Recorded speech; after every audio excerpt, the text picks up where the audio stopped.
ઉજવી રહ્યા છીએ। તો આ દિવસને આપણે બંધારણ દિવસ તરીકે પણ જાણીએ છીએ।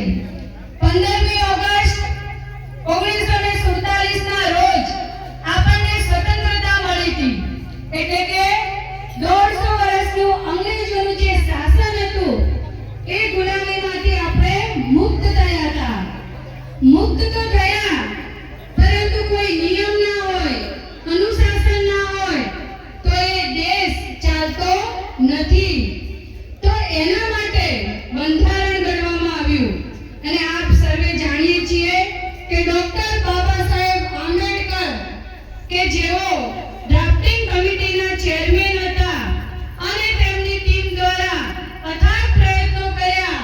2 વર્ષ 11 મહિના અને 18 દિવસના પ્રયત્નોને અંતે એક એવું બંધારણ અમલમાં આવ્યું કે જે દુનિયાનું સૌથી મોટું લિખિત બંધારણ છે।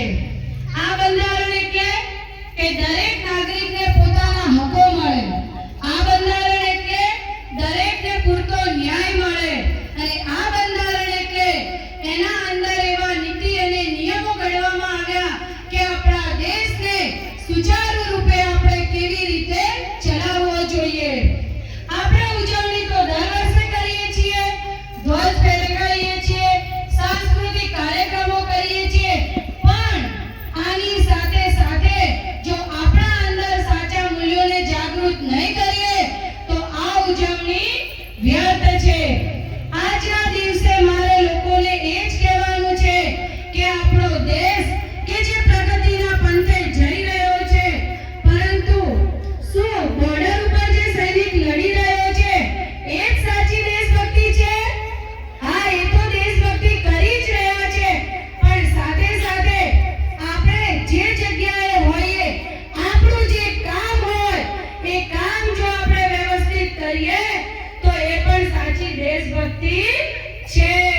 તમે ટ્રાફિકના નિયમોનું પાલન કરો, તમે તમારા ગામ શહેરને સ્વચ્છ રાખો, તો આને પણ આપણે દેશભક્તિ કહી શકીએ છીએ। દરેકે દરેક નાગરિક જો પોતે આત્મચિંતન કરશે અને વિચારશે કે મારા અંદર મારે શું સુધારવાનું છે, અને જો એ કરશે તો આપણો જે દેશ છે એને વિશ્વગુરુ બનતા કોઈ પણ અટકાવી શકશે નહીં। આપણા ભારત દેશમાં સૌથી મોટું યુવાધન છે। અહીંયા જે યુવાનો છે, આ યુવાનોને આજે મારે કહેવું છે કે જો તમે સાચી દેશભક્તિ કરવા માંગતા હો તો તમારા ગામનો વિકાસ કરો, વ્યસનોને તમે છોડી દો, સાચા રસ્તે તમે ચાલો, તો જ આપણે તેને ખરી દેશભક્તિ કહી શકીએ છીએ। અરે મારા બાળકો, જે અત્યારે નાના નાના ભૂલકા દેખાઈ રહ્યા છે એ આવતીકાલનું ભવિષ્ય છે।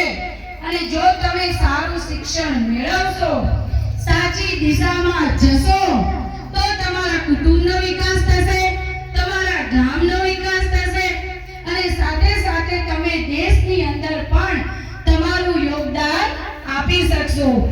અને મારા જે બહેનો બેઠી છે, મારી વાલી બહેનોને કહેવું છે કે આજે આ જે બંને છોકરીઓ હતી અને આ જયાબા એમના હાથે જે ધ્વજવંદન કરાવવામાં આવ્યું, એ છોકરી અત્યારે 9મા ધોરણમાં અભ્યાસ કરી રહી છે। તો મારે બહેનોને એટલું જ કહેવું છે કે તમારી જે છોકરીઓ છે એ 8મા ધોરણ પછી અભ્યાસ કરતી નથી, તો હું હાથ જોડીને વિનંતી કરું છું કે આ છોકરીઓને તમે ભણવા માટે મૂકજો। જો એ ઘરની સ્ત્રી ભણેલી હશે તો એના કુટુંબમાં એના બાળકોને સારા સંસ્કાર પૂરા પાડશે।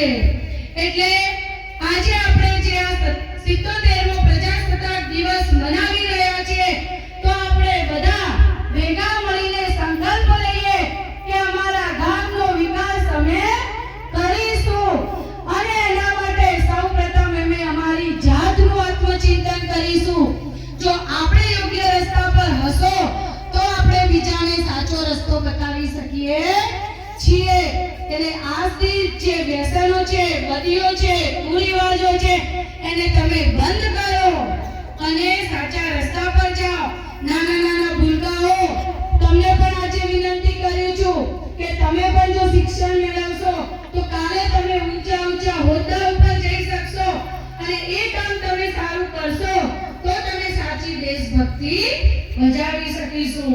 તો લાસ્ટ મારે એટલું જ કહેવાનું ફરીથી કે બધા યુવાનો જાગૃત થાઓ, દેશને બચાવો.